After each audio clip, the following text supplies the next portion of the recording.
Monsieur le Président. Bonjour Madame.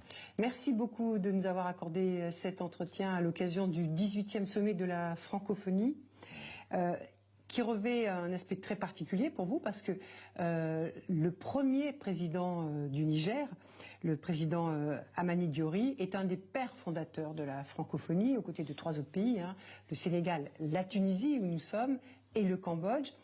50 ans après, qu'est-ce qu'elle représente cette francophonie pour votre pays, le Niger?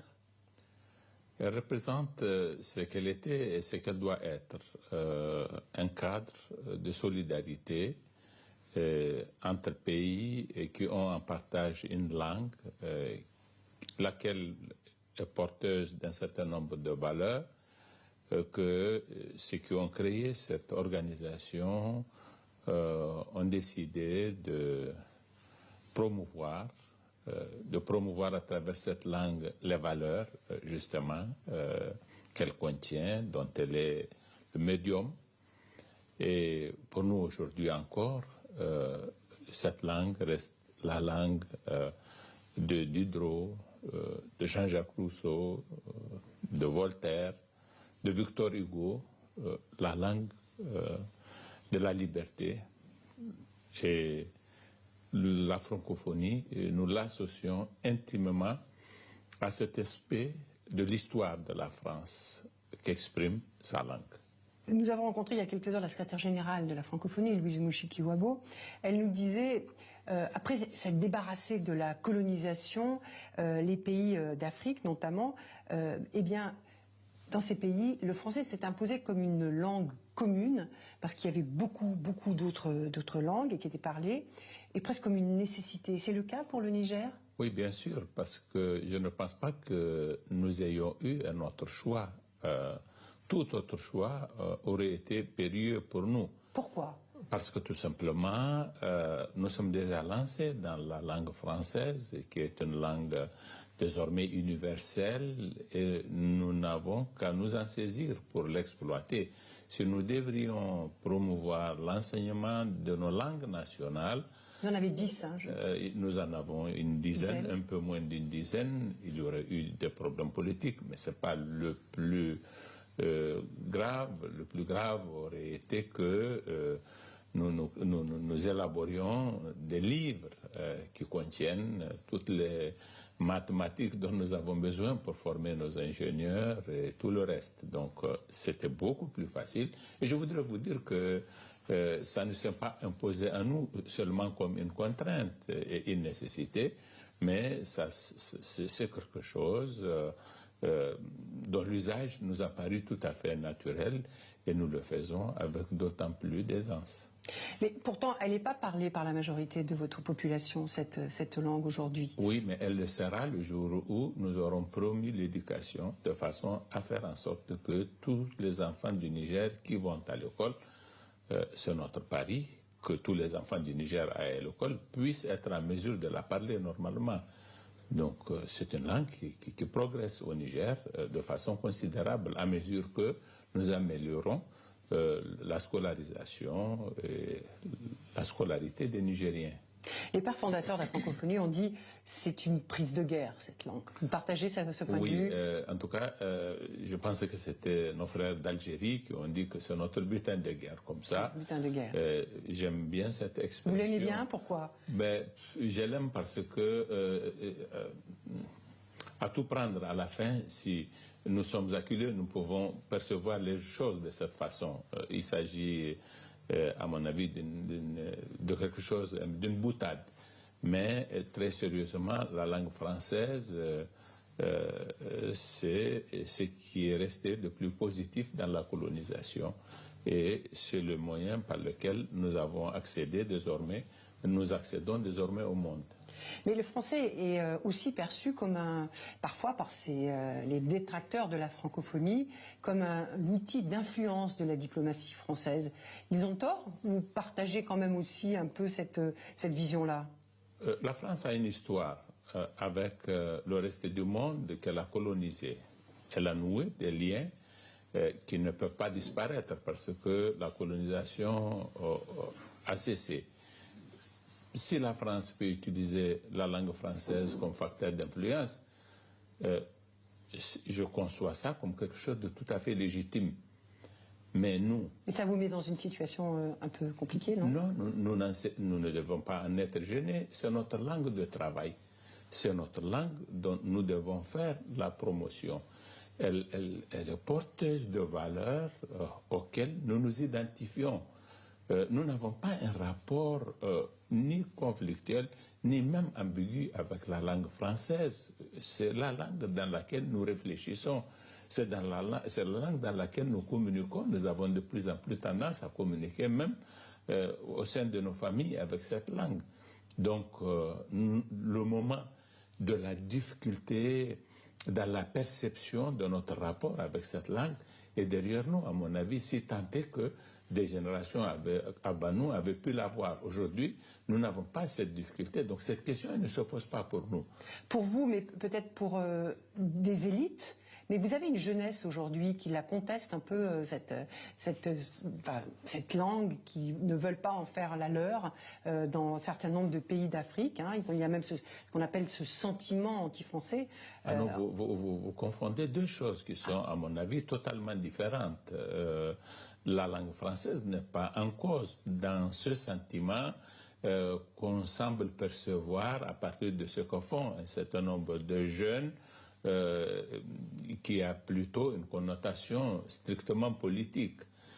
Les plus conscients de ce qui font de ceux qui sont à l'œuvre dans ce lynchage contre la France, eux, leur calcul, il est tout autre. Et je sais bien qu'ils utilisent des jeunes, qu'ils instrumentalisent des jeunes et qu'ils font un certain procès de la France. Mais c'est que la vérité, ils font le procès d'une certaine France qui n'est plus la même.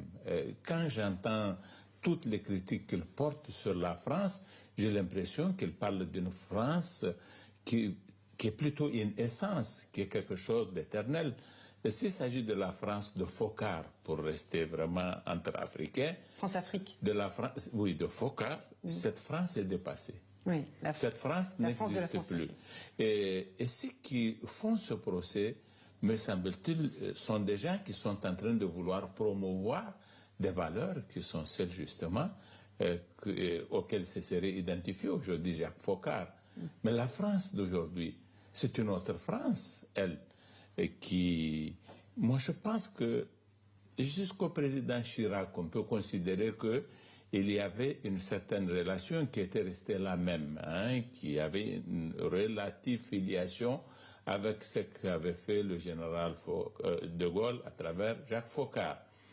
Mais à partir de Sarkozy, du président Sarkozy déjà, mais avec le président Hollande et le président Macron, la politique de la France vis-à-vis de l'Afrique a totalement changé. Et ce procès qu'on fait à la France est un procès, de mon point de vue, totalement injuste, excessif, qui parle d'une France qui n'est pas celle à qui nous avons affaire, nous, aujourd'hui, comme politique africaine. Mais vous êtes vous-même l'objet de certaines critiques d'un de vos voisins qui fait partie de la francophonie, le Mali par exemple, et qui n'est pas invité ici parce qu'il a été suspendu suite à 2 coups d'État. Il vous considère comme un allié de la France et vous êtes même critiqué pour ça. Comment vous le ressentez, vous? Comment vous réagissez à ces critiques profondément en vous? Non, ces critiques, elles m'amusent parce que ce qu'on dit n'a aucun sens. Moi, je n'ai pas de relation de vassalité avec la France. La question ne se pose même pas. Je ne vois pas en quoi je pourrais être vassal de la France si même je l'avais voulu. Et en quoi la France peut être un État suzerain pour le Niger, même si elle le voulait.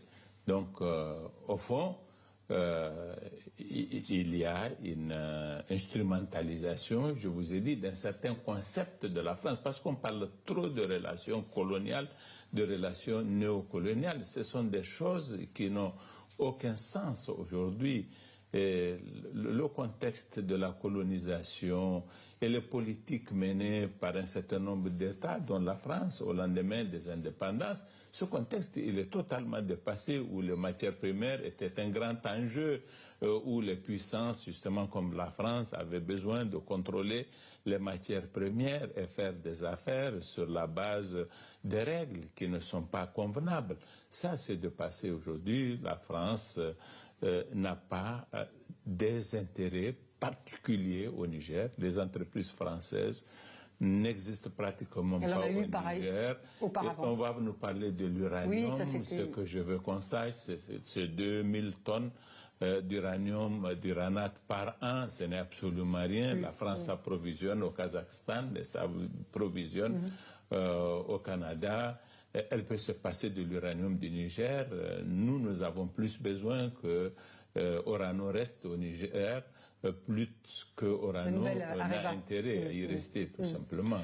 Peut-être dernière question. Comment la francophonie aujourd'hui pourrait-elle incarner un espoir pour la jeunesse, cette jeunesse notamment africaine? Un espoir, bon, à mon avis, il faut être nuancé. C'était quoi l'idée de la francophonie? Et c'est ce que reprend aujourd'hui encore le cadre stratégique 2023-2030 de l'OIF. Il marque 3 priorités. La première priorité, c'est la promotion de la langue française. Deuxièmement, c'est la promotion de la gouvernance démocratique.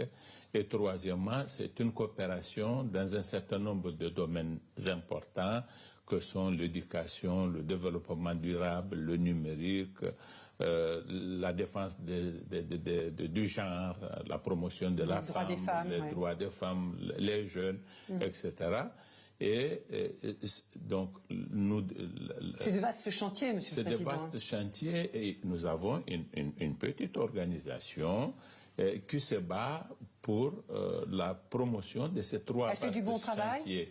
Elle fait le travail, un bon travail, du niveau des moyens qui sont mis à sa disposition.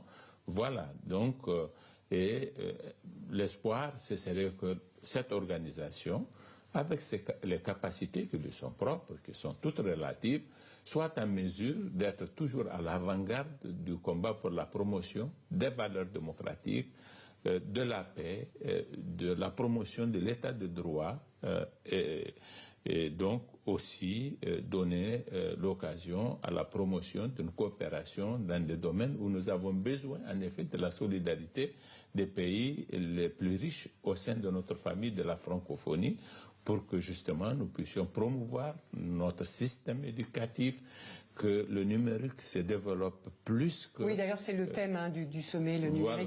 Voilà, donc qu'elle se renforce sur ses missions que vous venez de... Qu'elle se renforce sur ces grands axes justement du cadre stratégique qu'elle a défini. Ce serait ça, sa fonction. Si c'est ça l'espoir dont vous parlez, eh bien ce serait... celui qu'elle doit porter. Celui qu'elle doit porter aujourd'hui. Je vous remercie infiniment, Monsieur le Président, de m'avoir accordé cet entretien. Je vous souhaite un excellent sommet, le 18e, Merci, Madame. Le 18e sommet de la francophonie. Merci infiniment de m'avoir accordé cet entretien. Merci.